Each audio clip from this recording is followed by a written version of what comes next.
Hello，又係拍片時間啦！話說依家4點幾，店主我啱啱先入完貨，跟住好肚餓，見屋企有咩就攞咩嚟整啦。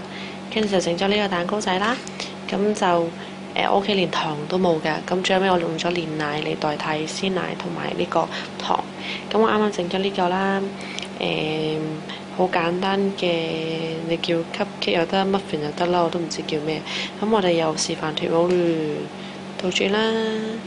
哇！但好熱喎，暫停一陣先，因為好熱啊！救命！好啦，我哋繼續嗱。你睇到呢，我係事前冇做過任何功夫㗎嚇，你唔好以為我整開咗就咩，因為呢度仲黐住㗎，基本上黐住㗎。咁但係呢，我輕輕掹掹佢，因為玫瑰花有比較多啲 detail 位啦，所以要掹掹佢嘅。跟住成個係啦，咁樣壓下咁樣啦，出咗嚟嚕，耶！靚唔靚咧？